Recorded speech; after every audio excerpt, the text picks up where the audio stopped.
Hello everyone, welcome back to our channel. Last వీడియోలో వచ్చేటప్పటికి మనము ఫర్ లూప్ గురించి తెలుసుకున్నాం కదా. దాని డెఫినిషన్ చూసాము, అలానే సింటాక్స్ చూసాము అండ్ 2 టాస్క్ ని బేస్ చేసుకొని కూడా కోడ్స్ అనేటివి జనరేట్ చేసాం. ఈ రోజు వీడియోలో వచ్చేటప్పటికి ఫర్ లూప్ విత్ స్టెప్ అంటే ఏంటో చూద్దాం. అసలు దీని డెఫినిషన్ ఏంటంటే the step keyword in A for loop is used to control how much the loop counter should increase after each loop cycle. అంటే నార్మల్ గా మనకి ఫర్ లూప్ లో ఏమవుతుంది, మనం లూప్ అనేది వెళ్తూ ఉన్నప్పుడు నెక్స్ట్ అనేది రిపీట్ అవుతూ ఉన్నప్పుడు మనకి ఆటోమేటిక్ గా +1 అనేది యాడ్ అవుతుంది. ఫర్ అన్ ఎగ్జాంపుల్ మనకి i ఈక్వల్ టు 1 అయినప్పుడు నెక్స్ట్ లూప్ వచ్చేటప్పటికి ఏమవుతుంది, i ఈక్వల్ టు 2 అవుతుంది. అంటే ఆటోమేటిక్ గా ఇక్కడ ఎంత ఇంక్రీజ్ అయినట్టు, +1 అనేది ఇంక్రీజ్ అయినట్టు. అలా కాకుండా మనకి i ఈక్వల్ టు 2 రావాలి, నెక్స్ట్ i ఈక్వల్ టు 1 రావాలి, i ఈక్వల్ టు 3 రావాలి నాకు. అంటే ఇక్కడ ప్లస్ ఎంత అవుతుంది యాడ్, 2 + 2 అనేది యాడ్ అవుతూ ఉంది. ఓకేనా. +2 కదా మనకి ఇక్కడ యాడ్ అవుతుంది 1కి 2కి మధ్యలో. సో +2 అంటే 2 స్టెప్స్ అనేది జంప్ అయిపోయి మనకి సెకండ్ వాల్యూ అనేది డిస్‌ప్లే చేస్తుంది. సో అంటే స్టెప్ అనే కీవర్డ్‌ని ఫర్ లూప్‌కి యాడ్ చేయడం వల్ల మనకు ఎన్ని సార్లు జంప్ చేయొచ్చు, ఎన్ని సార్లు మనం వాల్యూని కౌంటర్ చేసేటప్పుడు రిపీట్ చేయొచ్చు అనేది చేయొచ్చనమాట. చేయొచ్చు అనే దాని కోసం మనము ఫర్ లూప్ విత్ స్టెప్ అనే దాన్ని యూజ్ చేస్తాము.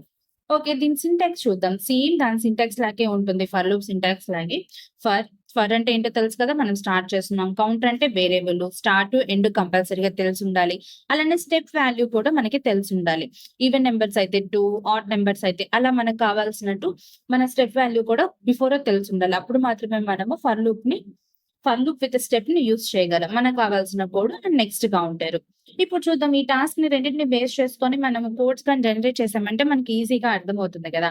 ఫస్ట్ ఏమని అడుగుతుంది, ఈవెన్ నంబర్స్‌ని ప్రింట్ చేయమని అడుగుతుంది. సో మనము కోడ్ ఎక్కడ జనరేట్ చేయాలి, VB8 ఇంటర్ఫేస్ కదా. ఆల్ట్ F11 మనకి ఈ ఇంటర్ఫేస్ అనేది ఓపెన్ అయింది. ఈ విండో నేను ఇన్సర్ట్‌లోకెళ్తున్నాను. మోడల్‌ని ఇన్సర్ట్ చేసుకున్నాను. నాకు యాక్షన్ మాత్రమే పెర్ఫార్మ్ చేయాలి. సో సబ్ ప్రొసెసర్‌ని యూజ్ చేయాలి. సబ్ ప్రొసెసర్ నేమ్ అంటే ఏంటి, ఇక్కడ మనకి ఇది మన కస్టమైజ్డ్ ఏదైనా ఇవ్వచ్చు కదా. సో నేనేమని ఇస్తున్నానంటే డిస్‌ప్లే ఈవెన్.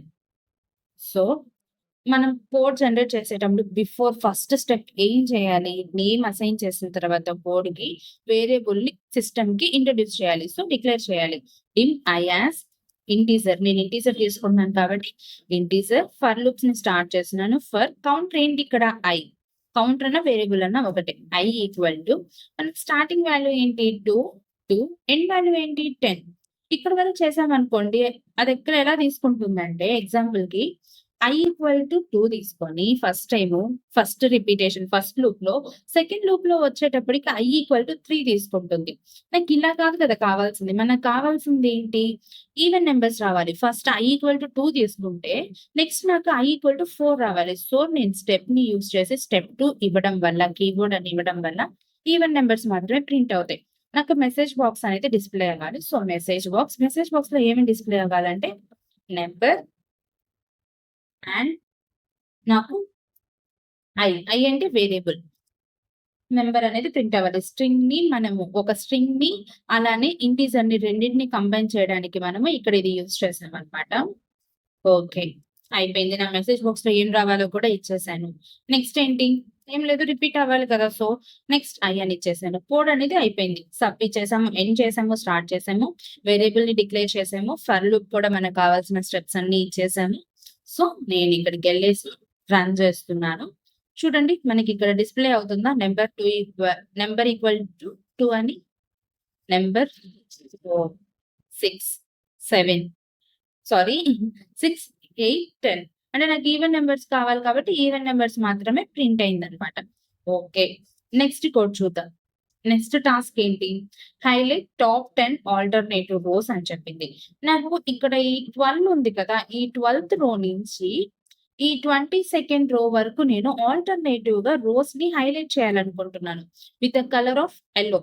సో నేను యెల్లో కలర్‌తో ఈ రోస్‌ని ఎలా హైలైట్ చేయాలి? జస్ట్ మనం ఇలా ఎళ్ళామంటే ఇలా హైలైట్ చేయడానికి మనం ఒక కోడ్ అనేది కంపల్సరీగా ఇవ్వాలి. లేదు అనుకుంటే ఇక్కడ వరకు మనకు కావాల్సిన ఏరియా మొత్తం సెలెక్ట్ చేసేసుకొని, అక్కడికెళ్ళేసి మనము టేబుల్‌ని ఇన్సర్ట్ చేసుకొని, ఆ తర్వాత టేబుల్ ఫార్మాట్‌లోకెళ్ళి మనము మనకు కావాల్సిన కలర్‌ని ఆల్టర్‌నేటివ్‌గా చేసుకుంటాం. అలా కాకుండా నాకు కంప్లీట్ రో అవ్వాలనుకోండి, అలాంటి టైంలో ఏం యూజ్ చేస్తాం? ఈ ఫర్ లూప్ విత్ స్టెప్ అనేదాన్ని యూజ్ చేసి కోడ్ జనరేట్ చేసి మనకు కావాల్సిన అవుట్‌పుట్ అనేది తీసుకోవచ్చు. రిటర్న్ చేసుకోవచ్చు. సో, నేను బేబీ ఎడిటర్ ఇంటర్‌ఫేస్‌కెళ్తున్నాను. ఇన్సర్ట్‌లోకెళ్ళి మోడల్ క్లిక్ చేస్తున్నాను. మోడల్ క్లిక్ చేసిన తర్వాత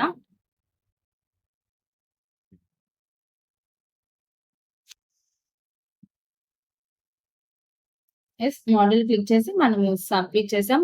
మన ప్రొసెసర్ నేమ్ ఏంటి? హైలైట్ రోస్ కాబట్టి హైలైట్ రోస్ అని ఇచ్చేసాను. Dim I as integer again for loop ఇస్తున్నాం. For I equal to start ఏంటి మనకి 12 నుంచి 22 వరకు అండ్ స్టెప్ 2 ఆల్టర్నేటివ్ రోస్ కాబట్టి స్టెప్ 2 ఇచ్చాము. మనకు కావాల్సిన కోడ్ ఇవ్వాలి కదా! ఏంటి రోస్ ఐ ఇచ్చేసి ఐ ఎందుకు ఇస్తున్నామంటే అది రోస్ ఇండెక్స్ నెంబర్ అన్నమాట. చేసి డాట్ మనకు కావాల్సిన ఏంటి కలర్‌ని కదా మనం చేంజ్ చేయాల్సింది. సో, ఇంటీరియర్‌లోకెళ్ళి dot colour equal to VB yellow ఇస్తున్నాను నేను. యెల్లో కాకపోతే రెడ్ మనకు కావాల్సింది ఏదైనా కలర్ ఇక్కడ ఇవ్వచ్చు. జస్ట్ వీబీ అని ఇచ్చేసి రెడ్ కావాలంటే రెడ్, లేదు బ్లూ కావాలంటే బ్లూ మనం ఏ కలర్ అయినా ఇవ్వచ్చు. Next I. ఓకేనా? ఫర్ లూప్ ఎండ్ అయిపోయింది.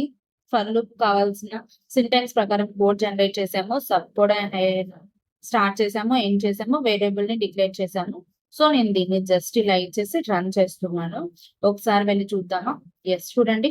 ఆల్టర్‌నేటివ్ రోస్ చూడండి 12, 14, 16, 18, 20 కంప్లీట్ ఎంటైర్ రో అనేది మనకి ఆల్టర్‌నేటివ్ రోస్ అనేది హైలైట్ అయ్యాయి.